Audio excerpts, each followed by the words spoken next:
تذكرين آخر مرة شفت بيها وجه أمك شو وقت؟ وهي تحتضر. أنا اللي أقرأ لها القرآن لأن أنا أكثر فصاحة من أخواني الباقين، تعليمهم على قدهم. هذا المشهد اللي أنا ممكن أشوفه مرعب جدا. ما زلتي تصوري هذا؟ شريط حياتي ويا أمي كله انعرض علي بذيك اللحظات، إلى أن هي تحتضر أمي وأنا أقرأ لها بياسين وتردد.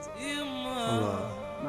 أمي ما عاشت عمرها، كانت تفكر نعيش. الله.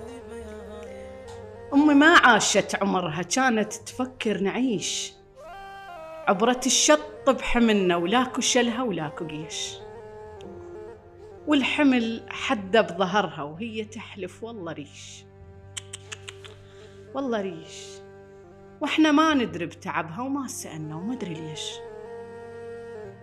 ويا أبونا هواية هون بيها، هون ظن جيش، وهي جيش، هي جيش أخلاق عدها وتارسة بيوت الطوايف، ولا يكف عليها شعري ولا تكفيها السوالف. غابت أوزان القصيدة أم حضرت عالشفايف. الله. غابت أوزان القصيدة أم حضرت عالشفايف. أم حضرت عالشفايف. القلب بيدر محنة وكنا نمعش بالطوارف. الله.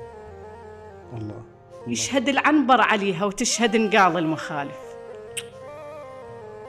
الشمس تخفى بكتفها، القمر وياها خاسف. أمي تخجل من حضنها واليعوزة يقلها خايف. أمي ما تقرأ بكتبنا وكانت تخرج مضايف. أمي ما تقرأ بكتبنا الله وكانت تخرج مضايف. الله الله الله الله يرحم والديك. كون أمي تقعد يوم الله يرحم والديك. واحد وقلها على الغربة بنتك حيف ذبت حملها. الله يرحم. الله يرحم.